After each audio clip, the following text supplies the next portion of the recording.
अच्छी बात। देखो, ये मुंह देखी बात नहीं है, लेकिन ये बात बिल्कुल सही है। जहाँ गृहस्थ आश्रम में दंपति भक्त हैं, दोनों ही भक्त हैं, पति पत्नी, वहाँ गृहिणी की भक्ति गृहस्थ स्वामी से बहुत आगे होती है। दंपति भक्तों में जो नारी भक्ता हैं वे बहुत श्रेष्ठ हैं। ब्रज के ग्वालवाल भी सब भगवान के भक्त थे, पर उनको प्रेम की ध्वजा नहीं कहा गया। गोपी प्रेम की ध्वजा, गोपियों को प्रेम की ध्वजा कहा गया। उसका कारण यह है कि मातृ हृदय जो होता है वो भाव प्रधान होता है। क्या प्रधान होता है? भाव प्रधान।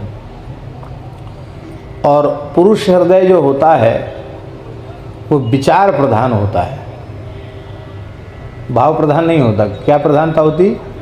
विचार प्रधान। तो विचार प्रधान हृदय ज्ञान मार्ग के लिए तो उपयुक्त है।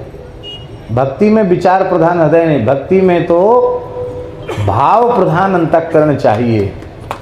और वो भावुकता, सरलता, कोमलता माताओं को जन्मजात भगवान की कृपा से प्राप्त है।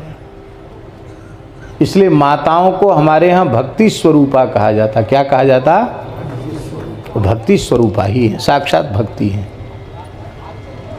तो और देखो, हमारे पूज्य पहाड़ी बाबा महाराज कहते थे, ग्वालियर में एक भगत के यहाँ हम लोग जाते थे, अभी भी हो तो 90 साल के करीब के हो गए वो भगत जी। तो महाराज जी कहते थे, हम प्राय महाराज के साथ जाते थे, तो महाराज जी कहते थे, देखो इनके घर में जो श्री समृद्धि है उसका श्रेय इनको नहीं है, इनकी गृहिणी को है।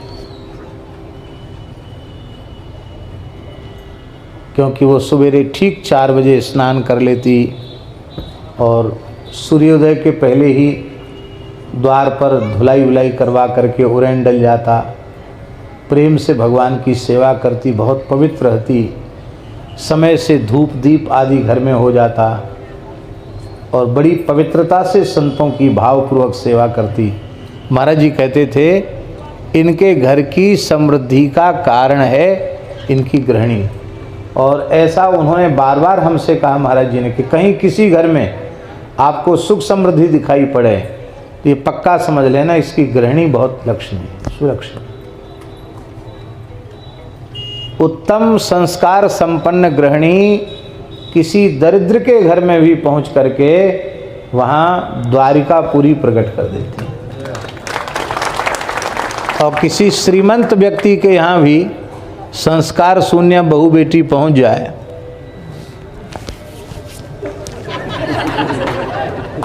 सब चौका लग जाता है। इसलिए गृह लक्ष्मी का कभी तिरस्कार नहीं करना चाहिए, गृह लक्ष्मी का सतत आदर करना चाहिए। गृह लक्ष्मी आप किसी घर में देखना, और किसी घर में यदि दुख है, क्लेश है, अशांति है तो भी देख लेना वहाँ गृहिणी ठीक नहीं है। या तो वो भूत भूतैया पूजने वाली है या मनमाना करने वाली, कुछ ना कुछ ऊट पटांग जरूर है जिससे घर में कुछ बढ़िया नहीं हो रहा है।